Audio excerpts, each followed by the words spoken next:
அருமை கருதி இப்பொழுது மாவட்ட கழக செயலாளரும் ஓசூர் சட்டப்பேரவை உறுப்பினருமான அருமை அண்ணன் வைபி அவர்கள் இப்பொழுது சிறப்புரையாற்றுவார்.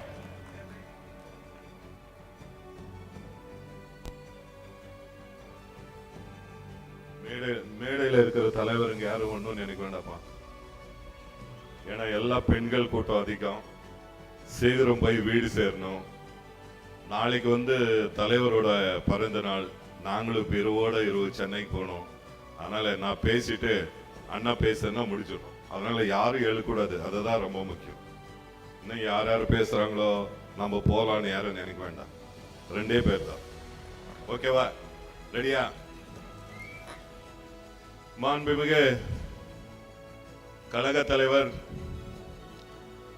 தமிழ்நாடு முதலமைச்சர் அவர்களின் ஆணைக்கிணங்க கிருஷ்ணகிரி மேற்கு மாவட்ட திராவிட முன்னேற்ற கழகத்தின் சார்பாக ஓசூர் சட்டமன்ற தொகுதியில் தமிழ்நாடு தலைகுனியது பரப்புரை மாபெரும் பொதுக்கூட்டம் ஏற்பாடு செய்யப்பட்டுள்ளது. இந்த பொதுக்கூட்டத்திற்கு வருகை தந்திருக்கக்கூடிய அனைவரையும் வரவேற்பையாற்றி அமர்ந்திருக்கக்கூடிய மாநகர கழகத்தினுடைய செயலாளர், மாநகர கழகத்தினுடைய மேயர், முன்னாள் சட்டப்பேரவை உறுப்பினர் SA சத்யா அவர்களே, இந்த நிகழ்ச்சிக்கு முன்னிலை பொறுப்பு ஏற்றிருக்கக்கூடிய மாநகர கழகத்தினுடைய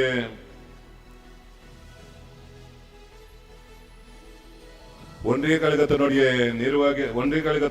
செயலாளர்கள் R கஜேந்திரமூர்த்தி அவர்களே, ராமமூர்த்தி அவர்களே, லோகேஷ் ரெட்டி அவர்களே, நாகேஷ் அவர்களே, பகுதி கழகத்தினுடைய செயலாளர்கள் துணை மேயர் ஆனந்தை அவர்களே, MK வெங்கடேஷ் அவர்களே, ராமு அவர்களே, ராஜா அவர்களே, மாநகர கழகத்தினுடைய அவைத் தலைவர் செந்தில்குமார் அவர்களே, துணை செயலாளர்கள் கோபாலகிருஷ்ணன் அவர்களே, ரவிக்குமார் அவர்களே, சாந்தி அவர்களே, மாநகர கழகத்தினுடைய பொருளாளர் தியாகராஜ் அவர்களே, மாவட்ட பிரதிநிதிகள் சென்வீரப்பா அவர்களே, மாதேஷ் அவர்களே, அழகர்சன் அவர்களே, ஜெயானந்த் அவர்களே, கிரிபாபு அவர்களே, முருகேசன் அவர்களே, நாகராஜ் அவர்களே, தினேஷ் அவர்களே, ரவி அவர்களே, சீனிவாசன் அவர்களே, முன்னாள் மாநகர கழகத்தினுடைய செயலாளரும் சேர்மேனுமான குருசாமி அவர்களே, ஆக்ரோ நாகராஜ் அவர்களே, முன்னாள் ஒன்றிய கழகத்தினுடைய செயலாளர் சின்னப்பிள்ளப்பா உள்ளிட்ட மேடையில வீட்டிற்கக்கூடிய கழகத்தினுடைய முன்னோடிகளை இந்த மாபெரும் பொதுக்கூட்டத்தில் கலந்து கொண்டு நமக்கெல்லாம் நல்ல ஆலோசனையும் அறிவுரையும் வழங்க வருகை தந்திருக்கக்கூடிய நம்முடைய பாராளுமன்ற உறுப்பினர் அண்ணன் டாக்டர் கலாநிதி வீரசாமி அவர்களே, நிகழ்ச்சியில கலந்து கொண்டிருக்கக்கூடிய முன்னாள் சட்டப்பேரவை உறுப்பினர், மாவட்ட கழகத்தினுடைய துணை செயலாளர் அண்ணன் முருகன் அவர்களே, இந்த தொகுதியினுடைய பொறுப்பாளர் ஓடுவேல் அவர்களே, மாவட்ட கழகத்தினுடைய அவைத் தலைவர் அண்ணன் யுவராஜ் அவர்களே, மாவட்ட கழகத்தினுடைய துணை செயலாளர் புஷ்பா சர்வேஷ் அவர்களே, மாவட்ட கழகத்தினுடைய பொருளாளர் அண்ணன் சுகுமார் அவர்களே, தலைமை செயற்குழு உறுப்பினர்கள் எல்லோரா மணி அவர்களே, கிரீஷ் அவர்களே, மாநில இளைஞரணி துணை செயலாளர் தம்பி PS சீனிவாஸ் அவர்களே, சிறுபான்மை பிரிவினுடைய மாநில துணை செயலாளர் விஜயகுமார் அவர்களே, விவசாய அணி மாநில துணை செயலாளர் DM மரியப்பன் அவர்களே, மாநில கலை இலக்கிய அணியினுடைய துணை செயலாளர் NS மாதேஸ்வரன் அவர்களே, மாநில பரியாளர் அணியினுடைய மாநில துணை செயலாளர் ஞானசேகர் அவர்களே, பொதுக்குழு உறுப்பினர்கள் தனலட்சுமி அவர்களே, முன்ராஜ் உள்ளிட்ட மாவட்ட அணிகளின் அனைத்து இளைஞரணி சுமன், மாணவரணி கண்ணன் உள்ளிட்ட 23 அணிகளை சேர்ந்த மாவட்ட அமைப்பாளர்களை, துணை அமைப்பாளர்களை, மாநகரத்தினுடைய மண்டல குழு உறுப்பினர்களை, ஓசூர் மாமன்ற உறுப்பினர்களை, முன்னாள் ஒன்றிய குழு துணைத் தலைவர்களை, முன்னாள் ஒன்றிய குழு உறுப்பினர்களை, வார்டு கழகத்தினுடைய செயலாளர்களை, பகுதி கழகத்தினுடைய நிர்வாகிகளை, ஒன்றிய கழகத்தினுடைய நிர்வாகிகளை, BL2, BDA, BLC உள்ளிட்ட அனைத்து வாக்குச்சாவடி முகவர்களை, வந்திருக்கக்கூடிய கழகத்தினுடைய முன்னோடிகளை, தாய்மார்களே, பெரியோர்களை, தொலைக்காட்சி மற்றும் ஊடக நண்பர்களை, காவல்துறை நண்பர்களை, உங்கள் அத்தனை பேருக்கு என்னுடைய அன்பான வணக்கம். நம்மளுடைய மாண்புமிகு முதலமைச்சர் அவர்கள் தமிழகத்தினுடைய முதலமைச்சராக பொறுப்பேற்று 5 ஆண்டு நிறைவடையக்கூடிய கட்டம் வந்திருக்கிறது. இந்த 5 ஆண்டு காலத்தில் பார்த்தீங்கன்னா குறிப்பாக பெண்கள் முன்னேற்றத்துக்காக பல்வேறு திட்டங்களை தீட்டிய ஒரு முதலமைச்சர் இன்னைக்கு இந்தியாவிலே இருக்கிறார் என்று சொன்னால் அது தமிழ்நாட்டினுடைய முதலமைச்சர் முத்துவேல் கருணாநிதி ஸ்டாலின் தான் இருப்பார். தேர்தலுக்கு முன்பாக ஒரு தேர்தல் அறிக்கை தயாரித்து வெளியிட்டோம். அந்த தேர்தல் அறிக்கையில 505 வாக்குறுதிகள் மாண்புமிகு முதலமைச்சர் அவர்கள் தந்தார்கள். அந்த 505 வாக்குறுதிகளில் 95% வாக்குறுதிகளை நிறைவேற்றி காட்டிய ஒரு முதலமைச்சர் நம்மளுடைய முதலமைச்சர் தான் இருப்பார். அந்த திட்டங்கள் எல்லாம் சொல்றது போனா இன்னைக்கெல்லாம் சொல்லலாம். அவ்வளவு திட்டங்கள். நாங்கள் ஆட்சிக்கு வந்தால் மகளிருக்கு உரிமை தொகை வழங்குகிறோம் என்று சொன்னோம். வந்தவுடனே முதல் கையெழுத்து பெண்கள் எல்லாம் நகர பேருந்தில் இலவசமாக பயணம் செய்யலாம் என்று சொன்னோம். இன்னைக்கு தமிழகத்தில் இருக்கக்கூடிய அத்தனை பெண்களும் கட்டணமில்லா பயணம் இன்றைக்கு போய் கொண்டிருக்கக்கூடிய சூழ்நிலையில் ஒவ்வொரு பெண்ணுக்கும் தலா கிட்டத்தட்ட 888 ரூபாய் மாதம் சேமிப்பாகுது. அதே போல மகளிர் உரிமை தொகை இன்னைக்கு 1,31,00,000 குடும்பத்துக்கு மகளிர் உரிமை தொகை கொடுத்திருக்கிறோம். அதே போல காலை சிற்றுண்டி திட்டம் நம்ம பசங்க 1 முதல் 5ஆம் வகுப்பு படிக்கக்கூடிய அரசு பள்ளியில படிக்கக்கூடிய மாணவர்களுக்கு சத்தான உணவு இன்னைக்கு கொடுத்துட்டு இருக்காரு மாண்புமிகு முதலமைச்சர். இந்த திட்டம் உலகத்தில் எந்த நாட்டிலையும் இல்லாத திட்டம் தான் தமிழ்நாட்டில் மாண்புமிகு முதலமைச்சர் அவர்கள் கொண்டு வந்திருக்காங்க. யாரும் கொண்டு வரல, இந்தியாவிலும் இல்லை, உலகத்திலையும் இல்லை. அப்படிப்பட்ட பல்வேறு திட்டங்கள் இன்னைக்கு விவசாயிகளுக்கு பாத்தீங்கன்னா விவசாயத்திற்கு என்ன தனி பட்ஜெட் போடப்பட்ட ஒரு முதலமைச்சர் தான் நம்மளுடைய முதலமைச்சர். இந்தியாவிலே எந்த மாநிலத்திலும் விவசாயத்துக்கு தனி பட்ஜெட் இல்ல. தமிழ்நாட்டில் மட்டும்தான் விவசாயிகளுக்கு தனி பட்ஜெட் போடப்பட்டு இன்னைக்கு விவசாய ரங்கத்துல என்னென்ன பொருட்கள் வருதோ அத்தனை நேரடியாக விவசாயிகள் செல்லக்கூடிய ஒரு திட்டத்தை கொண்டு வந்த ஒரு முதலமைச்சர் தான் நம்மளுடைய முதலமைச்சர். அது மட்டும் இல்ல, 2 லட்சம் விவசாயிகளுக்கு இலவச மின்சாரம் இந்த 4 ஆண்டு காலத்தில் கொடுத்து சாதனை படுத்த முதலமைச்சர். நாங்களும் கடந்த 5 வருஷம் சட்டமன்ற உறுப்பினராக இருந்தோம். நான் இருந்தோம், சத்யா இருந்தாரு, மேயர் நம்மளுடைய முருகன் இருந்தோம். 5 வருஷத்துல யாருக்காவது ஒரு இலவச மின்சாரம் கொடுத்தாங்களான்னு சொன்னா 100% இல்லை. இப்படி சொல்லிட்டே போற இன்னைக்கெல்லாம் சொல்லலாம். நான் முதல்வன் திட்டம், மக்களை தேடி மருத்துவம், இல்லம் தேடி கல்வி, தோழி விடுதி, இப்படி தொடர்ந்து யோசிச்சு இன்னைக்கு பல்வேறு திட்டங்களை கொண்டு வந்திருக்கக்கூடிய ஒரு முதலமைச்சர் தான் நம்மளுடைய முதலமைச்சர். ஆகையால் எதிர்கட்சி தலைவர் பழனிசாமி அவர்கள் எங்கே போனாலும் எதுவும் செய்யல நாங்க செஞ்சிருக்கிறது அவருக்கு தெரியாது, பாவம் தூங்கிட்டாரோ என்னமோ தெரியல. அவருக்கு என்ன பிரச்சனைன்னா அவங்க கட்சியில இருக்கிற பிரச்சனையே பார்க்க முடியாது. நம்ம முதலமைச்சர் கொண்டு வந்திருக்க திட்டங்களே பார்க்கறதுக்கு எங்க நேரமே இல்லை, பாவம். அவங்களதான் ஏகப்பட்ட பிரச்சனை. ஒரு பக்கம் ஓபிஎஸ், ஒரு பக்கம் டிவி தினகரன், ஒரு பக்கம் சசிகலா, ஒரு பக்கம் செங்கோட்டையன், இன்னொரு பக்கம் இன்னொருத்தவங்க. அவங்கவுங்க ஆளுக்காளு போகுது. இவரு பயந்து போய் எடப்பாடி நம்மளுடைய மோடி கிட்ட சரண்டர் ஆயிட்டாரு. எங்க பாவம் அவர் பாக்குறது நம்ம தலைவர் கொண்டு வந்திருக்கிற திட்டங்களை.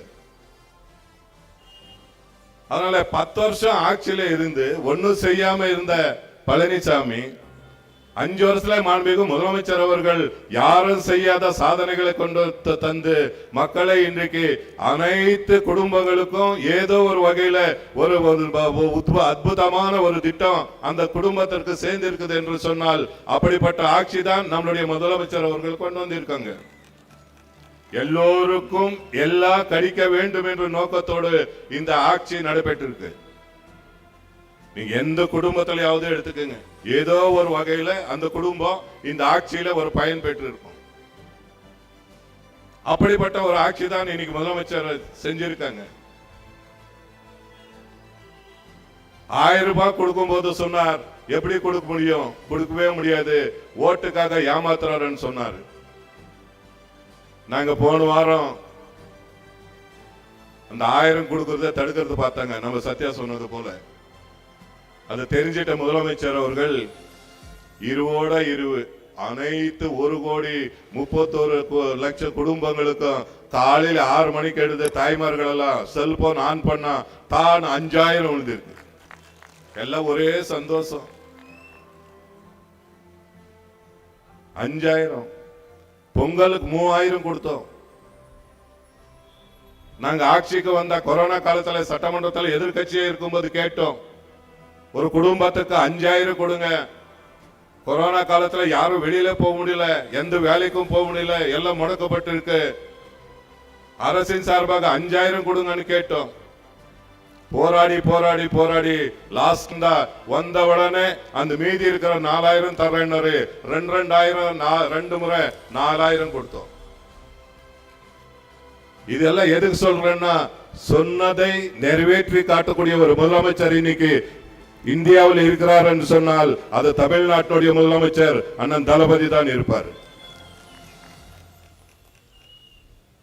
ஆகையால இப்படிப்பட்ட திட்டங்கள் எல்லாம் கொஞ்சம் இருக்கும். சில பேர் ஒண்ணுமே செய்யலன்றாங்க. நம்ம சட்டமன்ற தொகுதியை பொறுத்த வரைக்கும், ஓசூர் சட்டமன்ற தொகுதியை பொறுத்த வரைக்கும் மேயர் சொன்னது போல பல 1000 கோடி வளர்ச்சி பணிகள் நாங்க செஞ்சிருக்கிறோம். கிட்டத்தட்ட 3000க்கு மேல பணிகள் செஞ்சிருக்கிறோம்.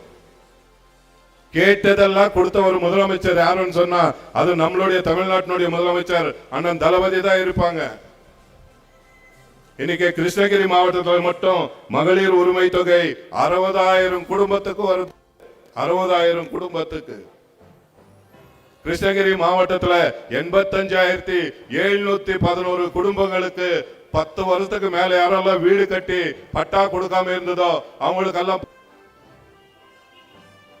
அதே போல புதுமை பெண் திட்டத்தில் 2535 மாணவிகள் இன்னைக்கு மாதந்தோறும் 1000 ரூபாய் வாங்குறாங்க. தமிழ் புதுவன் திட்டத்தில் 3382 மாணவர்கள் இன்னைக்கு மாதம் 1000 ரூபாய் வாங்குறாங்க. மேல் படிப்பு படிக்கக்கூடிய மாணவ மாணவிகளுக்கு 20 லட்சம் லேப்டாப் இன்னைக்கு கொடுத்துட்டு இருக்கிறோம். ஏற்கனவே இப்ப 10 லட்சம் லேப்டாப் கொடுத்து முடிச்சிட்டோம். இன்னும் 10 லட்சம் லேப்டாப் கொடுக்க போறோம். ஓசூர்ல 582 கோடியில பாத்தாள சாக்கடை திட்டம் கொண்டு வந்து இருக்கிறோம். 400 கோடி மதிப்பீட்டில் தலி சாலை, ஓசூர் உள்வட்ட சாலை, ராய்கோட்டை சாலை எல்லாம் 2 வழிச்சாலையை 4 வழிச்சாலையாக மாத்தி இருக்கிறோம். 144 கோடி மதிப்பீட்டில் சிப்காட் தொழிற்சாலைக்கு கிளறுபள்ளியில் அணையிலிருந்து 20 MLD தண்ணீரை குடிநீர் தண்ணியாக மாத்தி கொடுத்துட்டு இருக்கிறோம். 100 கோடி மதிப்பீட்டில் அழகான மருத்துவமனை கட்டியிருக்கிறோம். கிருஷ்ணகிரிக்கு அரசு மருத்துவ கல்லூரி வந்த உடனே அரசு தலைமை மருத்துவமனை எங்கு வருவது என்பது மாண்புமிகு முதலமைச்சர் அவர்கள் ஓசூருக்கு தான் பொருத்தம் என்று சொல்லி ஓசூருக்கு தலைமை மருத்துவமனை கொடுத்து 100 கோடி செலவுல 426 படுக்கைகள் கொண்ட ஒரு மகத்தான ஒரு அற்புதமான ஹாஸ்பிட்டல் கொடுத்திருக்காரு. அதே போல 90 கோடி மதிப்பீட்டில் 32 ஊராட்சிகளில் சாலை பணிகள் மேற்கொண்டிருக்கிறோம். 50 கோடி மதிப்பீட்டில் ஓசூர்ல புறநகர பேருந்து நிலையம் கொண்டு வந்திருக்கிறோம். ஏற்கனவே இருக்கிற பேருந்து நிலையம் நாங்க தான் கொண்டு வந்தோம். அதை பார்த்தலன்னு சொல்லி இப்ப 50 கோடி செலவுல மீதி இன்னொரு புது பேருந்து 49 கோடி மதிப்பீட்டில் பாகலூர்ல புறவழி சாலை போட்டிருக்கிறோம். 19.50 கோடி மதிப்பீட்டுல வணிக வளாகம் பஸ் ஸ்டாண்ட்ல கட்டி முடிச்சிருக்கிறோம். 4ஆம் தேதி மாண்புமிகு முதலமைச்சர் அவர்கள் காணொலி வாயிலாக திறக்கிறாங்க. 20 கோடி மதிப்பீட்டுல பாகலூர் மாலூர் சாலையை மேம்படுத்தி இருக்கிறோம். டெண்டர் இப்ப விட போறாங்க. கால்நடை பராமரிப்பு கட்டிடங்கள் கட்டி இருக்கிறோம். 10.5 கோடி மதிப்பீட்டுல ஜிஆர்டி சாலை சீரமைக்கப்பட்டிருக்கு. 10 கோடி மதிப்பீட்டில் காய்கறி மார்க்கெட் மீன் மார்க்கெட் கட்டி இருக்கிறோம். இது எம்ஜிஆர் பேர்ல இருந்த மார்க்கெட்டே உங்களால கட்ட முடியல.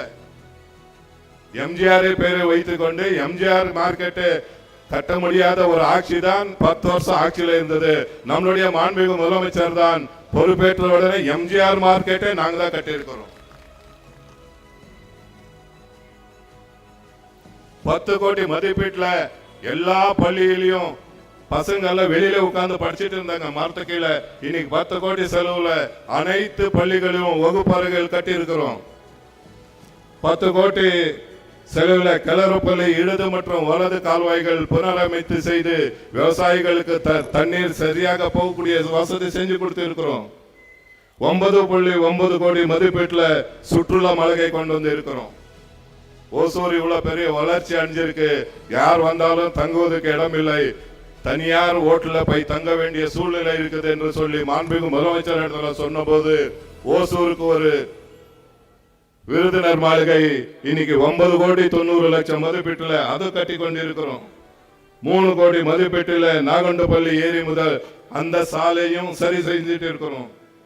15 கோடி மதிப்பீட்டுல சட்டமன்ற உறுப்பினர் மேம்பாட்டு நிதியில வருஷத்துக்கு 3 கோடி 5 ஆண்டுகளில் 15 கோடியில பல்வேறு வளர்ச்சி பணிகளை இந்த சட்டமன்ற தொகுதியில செஞ்சிருக்கிறோம். இப்படி சொல்லிட்டே போனா இன்னும் சொல்லிட்டே போலாம். 3000 கோடிக்கு மேலாக வளர்ச்சி பணிகளை செய்து சாதனை படுத்த சட்டமன்ற தொகுதி தான் இந்த சட்டமன்ற தொகுதி. சட்டமன்றத்தில் நான் என்னென்ன கேட்டனோ நிதிநிலைக்கேற்ப 234 சட்டமன்ற தொகுதியிலையும் அதிகமான நிதி கொடுத்த ஒரு சட்டமன்ற தொகுதி எது என்று சொன்னா அது ஓசூர் சட்டமன்ற தொகுதி தான் இருக்கு என்பதை இந்த நேரத்தில் மகிழ்ச்சியோடு சுட்டிக்காட்ட கடமைப்பட்டிருக்கிறேன். அதுக்கு நான் மாண்புமிகு முதலமைச்சர் அவர்களுக்கு இந்த நேரத்தில் நன்றி சொல்ல கடமைப்பட்டிருக்கிறேன். கேட்டதெல்லாம் கொடுத்த முதலமைச்சர். இவ்வளவு பணிகள் செஞ்சோம். சில பேர் ஒண்ணுமே செய்யல. லோக்கல்ல சொல்றான் ஒரு கவுன்சிலர் இந்த ஆட்சியில எதுவும் செய்யல. நான் கேட்கறது ஒரே ஒரு கேள்வி, நாங்க எதுவும் செய்யல, நீங்களும் உங்க அம்மா இருக்கும்போது 10 வருஷம் என்னடா கீழ்ச்சிக்கு அது சொல்லுங்க போதும். அது சொன்னா போதும், வேற எதுவும் தேவையில்லை. இப்படிப்பட்ட ஆட்சி தான் நம்மளுடைய ஆட்சி. இன்னைக்கு ஏதேதோ பொய்யெல்லாம் சொல்லி ஆட்சிக்கு வந்து விடலாமான்னு பாக்குறாங்க. ஓசூர்ல எப்படி ஜெயிக்க முடியாதுன்னு தெரிஞ்சு போச்சு. இப்ப ஒரு புது வேடத்தை எடுத்திருக்காங்க. அது என்ன தெரியுமா? ஓசூர்ல நாலேஜ் காரிடார் வந்தா 32,000 ஏக்கர் நிலம் போயிடுது அப்படின்னு சொல்லி ஒரு பொய்யான பிரச்சாரத்தை பரப்புரை செய்து ஒரு 7, 8, 10 பஞ்சாயத்துல எங்க போனாலும் திமுக ஆட்சியில எல்லா ஃபேக்டரிஸ் வந்துடுதான், அதனால யாரும் வரக்கூடாது. நான் கேட்கறது ஒண்ணே ஒண்ணு, இதுவரைக்கும் ஒசூர்ல இவ்வளவு ஃபேக்டரிஸ் வந்திருக்கு. எல்லாம் அரசு தான் கையகப்படுத்தி தனியார் கொடுத்தாங்களா? பெங்களூர்ல பிரீமியர் மில் இருக்கு, அரசு கையகப்படுத்தி பிரீமியர் மில் கொடுத்தாங்களா? ஏசியன் பேரிங்ஸ் இருக்காங்க, அரசு கையகப்படுத்தி ஏசியன் பேரிங்ஸ் கொடுத்தாங்களா? இங்க இந்துஸ்தான் மோட்டார்ஸ் இருக்கு, அரசு கையகப்படுத்தி இந்துஸ்தான் மோட்டார் நிலம் கொடுத்தாங்களா? தனேஜா ஏரோஸ்பேஸ் இருக்கு, அரசு கையகப்படுத்தி நிலம் கொடுத்தாங்களா? கொத்தகடப்பள்ளியில டிவிஎஸ் இருக்கு, அரசு கையகப்படுத்தி டிவிஎஸ் கொடுத்தாங்களா? விவசாயிகளை வித்துட்டு விவசாயிலிருந்து அவங்களே வாங்கி தனியார் கம்பெனிகளை ஆரம்பிச்சு இருக்கிறதெல்லாம் அரசே பண்ணி கொடுத்துட்டாங்க. அதுக்கான ஒரு குரூப் இப்ப ரெடி ஆயிட்டு இருக்காங்க. அது யாருன்னு சொன்னா அந்த அதிமுக காரனும் பிஜேபி காரன். அவன் சார் தெரிஞ்சு போச்சு, நான் பிஜேபி ஓட்டுக்கு வைக்கிறது போல யாரும் ஓட் போட மாட்டாங்க, நான் அதிமுக போட்டா யாரும் ஓட் போட மாட்டாங்க அப்படின்னு நினைச்சு ஒரு பச்சை துண்டை போட்டுன்னு நான் விவசாயி என் நிலத்தை எடுக்கிறாங்க, உங்க நிலம் எடுக்கிறாங்க, ஓட் போட வேண்டாம், அங்க வராது. அப்புறம் பையான ஒரு பிரச்சாரத்தை பண்றாங்க அந்த கட்சி ரெண்டு கட்சியும் சேர்ந்துட்டு. நாங்களும் 2 மீட்டிங் போட்டு சொன்னோம். அதுக்கப்புறம் நானு எம்பி நம்மளுடைய பொறுப்பு அமைச்சர் மாவட்ட ஆட்சித்தலைவர் எல்லாம் வச்சு ஒரு மீட்டிங் போட்டு சொன்னோம் வராதுன்னு. அதுக்கப்புறம் தொழில்துறை அமைச்சர் சென்னையிலே பார்த்து கேட்டோம், வராதுன்னு சொன்னாரு. இவ்வளவு சொல்லியும் வேணும்னு விவசாயிகளை திசை மாத்துறாங்க என்று சொன்னால் அந்த பயம் எங்கிலிருந்து வருதுன்னு சொன்னா அரசியலே தோல்வி நிச்சயம் அதிமுக பயத்தோடு இன்னைக்கு அந்த வேலையை செய்யறாங்க. நீ ஆம்பளையா இருந்தா நான் திமுக கோட்பாடுன்னு கேளு, நான் விவசாயி அந்த பச்சை துண்டு போட்டுன்னு மக்களை எடப்பாடி எப்படி ஏமாத்துறானோ அதே ஸ்டைல இங்க ஏமாத்துற பாக்குறாங்க. யாரும் ஏமாறுறதுக்கு இங்க ஆள் இல்லை. முதலமைச்சர் அவர்கள் இந்த 4 ஆண்டு காலத்துல பாத்தீங்கன்னா எந்த ஒரு விவசாயிக்கும் எங்கே ஆபத்து வந்தாலும் முதலில் நிற்கக்கூடிய ஒரு முதலமைச்சர் யாருன்னு சொன்னா அது நம்மளுடைய தமிழ்நாட்டுடைய முதலமைச்சர் தான் இருப்பாரு. இதுவரைக்கும் விவசாயிகளுக்கு நன்மை செய்த ஒரு ஆட்சி தான் திராவிட முன்னேற்ற கழக ஆட்சி. விவசாயிகளுக்கு இலவச மின்சாரம் கொடுத்தது திராவிட முன்னேற்ற கழக ஆட்சி. விவசாயிகள் 1 பைசா குறைக்க சொல்லி ஆர்ப்பாட்டம் பண்ணும்போது சுட்டு கொன்ற ஆட்சி தான் அதிமுக ஆட்சி எம்ஜிஆர் காலத்துல. ஸ்டெர்லைட் ஆலைக்கு எதிராக அங்கே பிரச்சனைன்னு சொல்லி விவசாயிகள் போராடும் போது 13 பேரை குருவிகள் சுட்டு போல சுட்டும் போது எடப்பாடி பழனிசாமி முதலமைச்சராக இருக்கும்போது என்னன்னு கேட்டா எனக்கு தெரியாது, நான் டிவியில பார்த்ததா தெரிஞ்சேன்னு சொல்லி சொன்ன ஆளுதான் எடப்பாடி பழனிசாமி. டெல்லியில வருஷ கணக்கில் போராட்டம் பண்ணாங்க.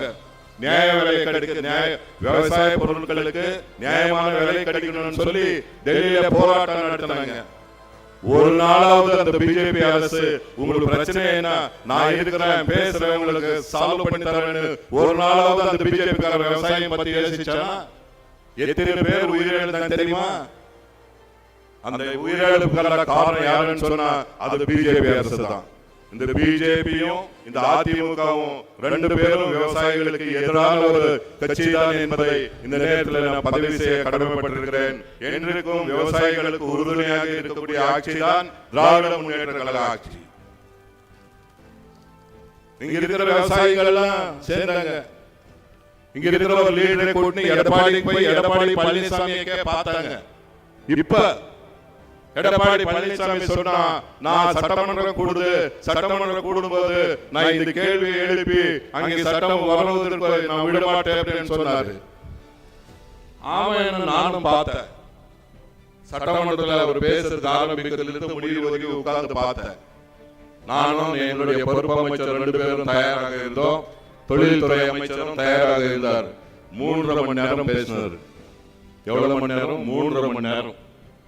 2 மணிக்கு மைக் கொடுத்தாரு சபாநாயகர். 5:30 மணி வரைக்கும் பேசினார். 5:30 மணி வரைக்கும் பேசின பழனிசாமி தமிழ்நாட்டில் இருக்கக்கூடிய அத்தனை பிரச்சனைகளும் பொய்யான பிரச்சாரங்கள் எல்லாம் சட்டமன்றத்தில் பேசினாரு. இந்த ஓசூர்ல விவசாயிகளை பத்தி ஒரு வார்த்தை கூட கேட்கல சார். கேட்டிருந்தா சட்டமன்றத்தில் நாங்க வராதுன்னு சொல்லியிருப்போம். அப்பாவது இவங்க நம்பி இருப்பாங்க. இவ்வளவு தூரம் கொண்டு போறாங்க.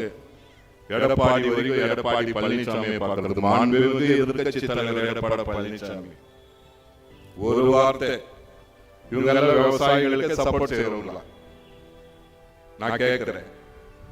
அப்படி விவசாயிகளுக்கு இருந்தால் கண்டிப்பாக நீங்க சட்டமன்றத்தில் பேசி இருக்கணும்.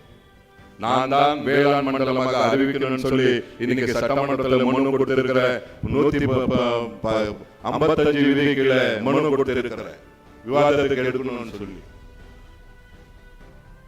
ஏன் எடப்பாடி பழனிசாமி பேசல? அங்க வராதுன்னு தெரியும். வராது வராது வராதுன்னு 100 முறை சொல்லியிருக்கேன். ஆனா அவங்க அதை பத்தி கேட்க மாட்டாங்க. ஏன்னா இது தேர்தல் நேரம்.